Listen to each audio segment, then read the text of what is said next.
جی سوال ہے مفتی صاحب، کہتی ہیں کہ اگر پریگننسی کے دوران عورت کو سر میں درد ہو اور وہ نماز نہ پڑھ سکتی ہو کھڑے ہو کر، اور مسئلہ یہ ہے ان کا کہ نماز میں اگر کھڑے ہو کر پڑھنے میں دقت ہو اور وہ کچھ رکعت بیٹھ کر پڑھ لے، 2 رکعت کا انہوں نے اگزامپل دیا ہے، تو وہ نماز کس طریقے سے ادا کرے؟ اپنی پریگننسی ہے، پریگننسی میں سر میں درد ہے یا کوئی بھی ایسی دقت ہے کہ جس کی وجہ سے کھڑے ہو کر نماز نہیں پڑھ سکتے، ٹھیک ہے نا؟ اور 2 رکعت کھڑے ہو کر، اف شی آفرڈ 2 رکعت وائل اسٹینڈنگ، 2 رکعت بیٹھ کر کھڑے ہو کر اور 1 رکعت بیٹھ کر،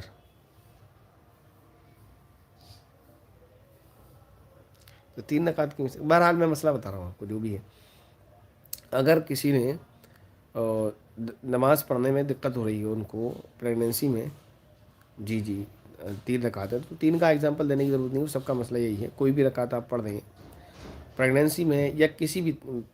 پریشانی میں، کچھ بھی ہے جس کی وجہ سے آپ کو کھڑے ہو کر نماز پڑھنے میں تکلیف ہو رہی ہے، چاہے وہ سر میں درد ہونے لگے، پاؤں میں درد ہونے لگے یا کچھ بھی ایکس وائی زیڈ، تو اگر آپ کچھ دیر بھی کھڑے ہو سکتے ہیں، کچھ دیر بھی، یعنی تکبیر تحریمہ بھی آپ کھڑے ہو کر کہہ سکتے ہیں، تو آپ کے لیے ضروری ہے کہ آپ تکبیر تحریمہ کھڑے ہو کر کہیں. تکبیر تحریمہ یعنی پہلی تکبیر جس میں اللہ اکبر کہہ کر نیت باندھ دیتے ہیں، اس میں جتنی دیر آپ کھڑے ہو سکتے ہیں نا اتنی دیر آپ پر کھڑے ہونا فرض ہے، فرض نماز میں. نفل میں تو ضروری نہیں ہے کہ آپ کھڑے ہو کر نماز پڑھیں، بیٹھ کر پڑھ سکتے ہیں، بلا عذر کے بھی بیٹھ کر پڑھ سکتے ہیں. البتہ فرق اتنا ہے، نفل نماز اگر بلا عذر آپ بیٹھ کر پڑھیں گے تو ثواب کم ملے گا، اور اگر کسی مجبوری میں بیٹھ کر پڑھیں گے تو ثواب کم نہیں ہوگا. البتہ فرض نماز کا مسئلہ یہ ہے کہ جتنی دیر آپ کھڑے ہو سکتے ہیں اتنی دیر آپ پر کھڑے ہونا لازم ہے، فرض ہے قیام، تو آپ کھڑے رہیں. آپ چاہے 2 رکعت کھڑے ہو کر پڑھ لیں، 1 رکعت بیٹھ کر پڑھ لیں مغرب میں،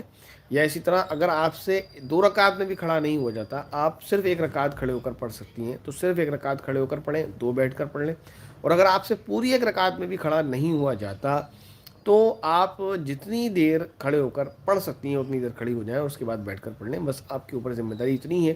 کیونکہ قرآن پاک کا واضح ارشاد ہے لا یکلف اللہ نفسا الا وسعها. اللہ تعالیٰ فرماتے ہیں کہ اللہ تعالیٰ اپنے کسی بھی بندے کو اس کی طاقت سے زیادہ پابند نہیں کرتا، تو آپ پر آپ کی طاقت سے زیادہ پابندی نہیں